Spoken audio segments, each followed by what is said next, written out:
आज हम जानेंगे इतिहास के प्रमुख घटनाक्रम के बारे में। ठीक है, समझते हैं ध्यान से। तो पहले हम देखेंगे 1206 ईस्वी में जो है गुलाम वंश की स्थापना होती है। और गुलाम वंश की स्थापना कौन करता है? तो कुतुबुद्दीन ऐबक करता है। ओके, गुलाम वंश की स्थापना कुतुबुद्दीन ऐबक करता है। और दिल्ली सल्तनत में पहला जो टाइम पीरियड चलता है वो 1206 ईस्वी से स्टार्टिंग पीरियड से लेके 1526 तक ये टाइम पीरियड चलता है। ओके, ठीक है, तो ये चीज़ आप याद रखिएगा।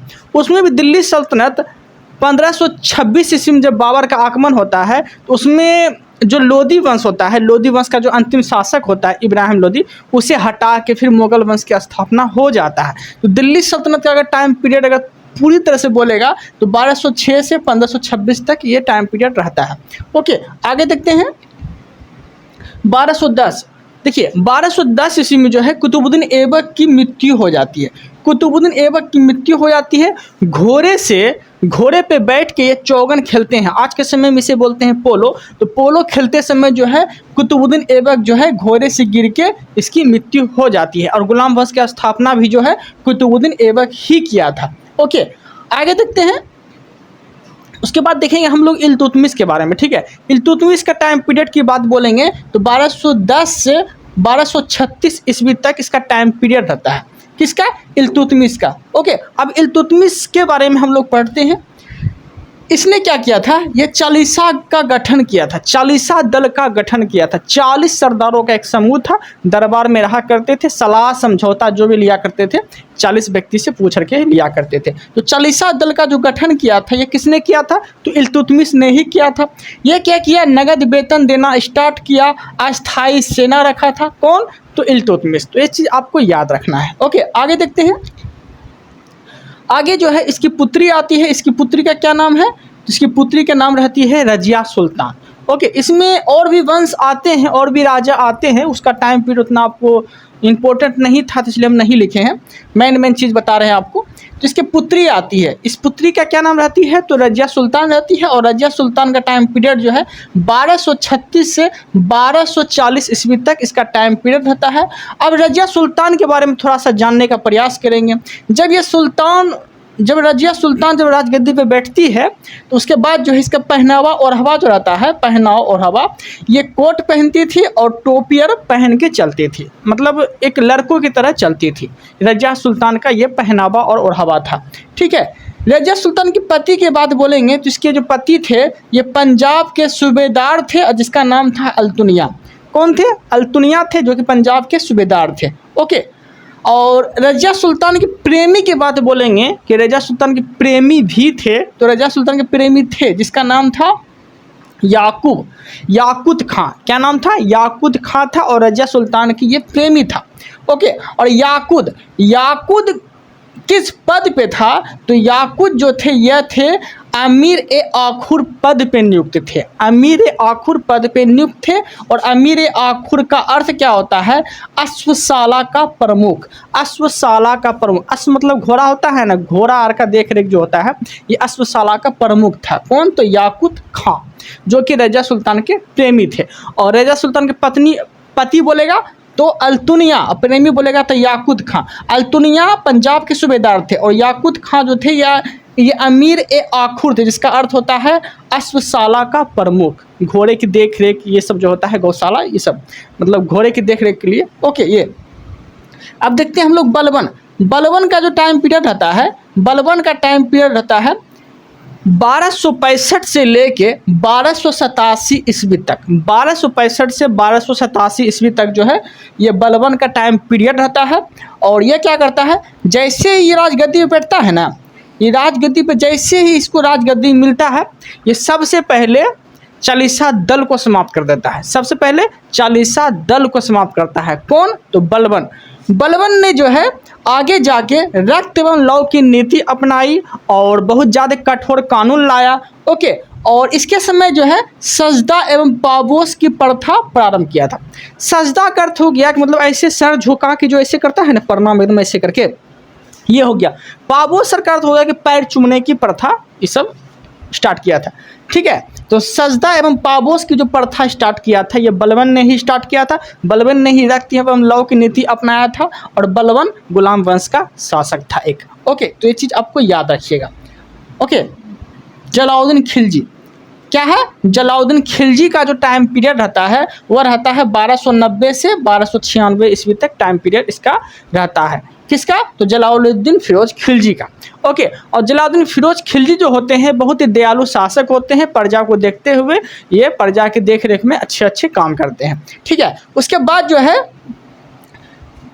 है ये क्या करता है, इसने ना सबसे पहले क्या किया था, तो खिलजी वंश की स्थापना किया था। आपसे पूछेगा कि खिलजी वंश की स्थापना किया कौन था, जलालुद्दीन फिरोज खिलजी किया था। जलालुद्दीन फिरोज खिलजी का टाइम पीरियड 6 साल तक ही रहता है, 1290 से 1296 तक ही रहता है। एक्चुअली होता क्या है कि जलालुद्दीन फिरोज खिलजी जो होते हैं ये अलाउद्दीन खिलजी का कौन होते हैं, चाचा जी होते हैं, भतीजा, मतलब कि जलालुद्दीन फिरोज खिलजी का एक भतीजा होता है जिसका नाम होता है अलाउद्दीन खिलजी। अलाउद्दीन खिलजी को दक्षिण भारत अभियान करने के लिए भेजता है जिसमें कि बहुत सारा धन लूट के लाता है कौन, अलाउद्दीन खिलजी। अलाउद्दीन खिलजी से जब उसका चाचा जलालुद्दीन फिरोज खिलजी, जब उसका चाचा, ठीक है, बाद में ये चाचा जो है बाद में ससुर बन जाता है। ठीक है, मुस्लिम धर्म में रिलेशन में शादी यार कर लेते हैं तो चाचा जो है बाद में ये ससुर बन जाता है कौन, तो जलालुद्दीन फिरोज खिलजी। तो यही जो है ना जलालुद्दीन फिरोज खिलजी अलाउद्दीन खिलजी को दक्षिण भारत अभियान करने के लिए भेजता है। वहाँ पे जो है बहुत सारा धन लूट के लाता है। उसके बाद जो है जलालुद्दीन फिरोज खिलजी इससे हिसाब मांगता है, अलाउद्दीन खिलजी से, अपने भतीजा से और अपने दामाद से। ठीक है, क्योंकि भतीजा ही बाद में दामाद बना था, तो इससे हिसाब मांगता है। तो अलाउद्दीन खिलजी क्या करता है, इसे हिसाब ना देके इसका हत्या कर देता है। किसका, जलालुद्दीन फिरोज खिलजी का हत्या कर देता है। उसके बाद जो है ये स्वयं गद्दी पे बैठ जाता है। तो अब हम जानेंगे अलाउद्दीन खिलजी के बारे में। ठीक है, अलाउद्दीन खिलजी किसका हत्या करता है, अपने ससुर जलालुद्दीन फिरोज की हत्या करता है। ठीक है, जो कि चाचा होता है, जो कि बाद में दामाद, जो कि बाद में ससुर बन जाता है। ओके, तो अलाउद्दीन खिलजी जो है जलालुद्दीन फिरोज खिलजी की हत्या कर देता है। उसके बाद हम लोग किसके बारे में पढ़ेंगे, तो अलाउद्दीन खिलजी के बारे में पढ़ेंगे। अलाउद्दीन खिलजी का टाइम पीरियड जो रहता है 1290 से 1316 ईस्वी तक रहता है। 1290 से 1316 ईस्वी तक किसका टाइम पीरियड रहता है, तो यह रहता है अलाउद्दीन खिलजी का। ओके, अब समझते हैं ध्यान से अलाउद्दीन खिलजी के बारे में। इसके दरबार में अमीर खुसरो नाम के कवि रहा करते थे, अमीर खुसरो रहा करते थे। ओके, किसके दरबार में रहा करते थे अमीर खुसरो, तो आप बोल दीजिएगा अलाउद्दीन खिलजी के दरबार में अमीर खुसरो रहा करते थे। ओके, तो अमीर खुसरो के बारे में कुछ चीज़ जानेंगे। इसे जो है तबला और सितार का जनक कहा जाता है। तबला और सितार का जो प्रतिपादक और जनक जो बोला जाता है ये अमीर खुसरो के द्वारा ही प्रारंभ किया गया था, इसलिए इसे तबला और सितार का जनक भी आप बोल सकते हैं। ओके, खड़ी बोली, ठीक है, खड़ी बोली के जनक भी जो है अमीर खुसरो को ही बोला जाता था, जो कि अलाउद्दीन खिलजी के दरबार में रहा करते थे। ओके, तो यहाँ तक कोई दिक्कत नहीं है, उम्मीद है कि आप लोगों को समझ में आ गया होगा। और पूरी तरह से अगर टाइम पीरियड देखेंगे कि खिलजी वंश का time period, total time period कितना दिन तक चलता है, तो 1290 से 1320 ईस्वी तक चलता है। ओके, किसका, तो खिलजी वंश का टाइम पीरियड। तो ये चीज़ भी आप याद रखना है। ओके, अलग अलग शासक अलग अलग शासन किया था, अलग अलग टाइम है सब शासक का, लेकिन टोटली अगर शासन बोल देंगे खिलजी वंश का टोटल शासन, टोटल खिलजी वंश कितना दिन तक चला था, तो 1290 से 1320 ईस्वी तक चला था। तो ये चीज़ भी आपको याद रखना है। ओके, अब देखते हैं आगे। तो अलाउद्दीन खिलजी के बारे में हम लोग पढ़ रहे थे। तो अलाउद्दीन खिलजी जो क्या करता है, ये एक प्रेम में फंस जाता है। प्रेम क्या करेगा, बल्कि उस समय जो मालवा मतलब राजस्थान वाला जो एरिया था, ठीक है, उस समय एक पद्मावती नाम की एक स्त्री रहा करती थी जो कि राजा रतन सिंह की पत्नी थी। तो उसके ऊपर ने आक्रमण करने का प्रयास किया और पद्मावती को जीतने का प्रयास किया। ठीक है, पद्मावती को क्या किया, पद्मावती को प्राप्त करने का प्रयास किया। कौन, अलाउद्दीन खिलजी। उसके लिए जो है राजा रतन सिंह के साथ जो है ये युद्ध भी करता है, और राजा रतन सिंह क्या होता है, तो ये हार जाते हैं। राजा रतन सिंह क्या होते हैं, तो मालवा का लगभग शासक होता है वो, तो ये ना हार जाते हैं। जब ये हार जाते हैं तो जब पद्मावती को ये बात पता चलता है कि मेरे पति हस्बैंड हार गए हैं, तो पद्मावती जो है बाद में जोहर कर लेती है। और जोहर क्या होता था, तो आग में, मतलब जिसका पति या डेथ कर जाता है या ऐसा कुछ हो जाता है या युद्ध में हार जाता है, तो वो ना जोहर कर लेती थी। राजपूत घराने में ऐसा होता था, जोहर कर लेते थे। जोहर का अर्थ हो गया कि आग में जाके अपना कूद के जान दे देते थे। तो यही हुआ था, पद्मावती जो है आग में कूद के अपना जोहर कर लिया, मतलब कि आग आग में कूद के अपना जान दे दिया। तो यहाँ तक कोई दिक्कत नहीं है आप लोग को। अब हम देखते हैं तुगलक वंश के बारे में। तुगलक वंश के बारे में अब जानने का प्रयास करते हैं। ओके, तुगलक वंश के बारे में जानने से पहले अलाउद्दीन खिलजी के बारे में कुछ कर के बारे में जान लेते हैं। वो कुछ कर भी लगाए थे, जिस कर का नाम था जजिया, जकात, खुम्स, खराज। ये जो लगाया गया था ये अलाउद्दीन खिलजी के द्वारा ही लगाया गया था।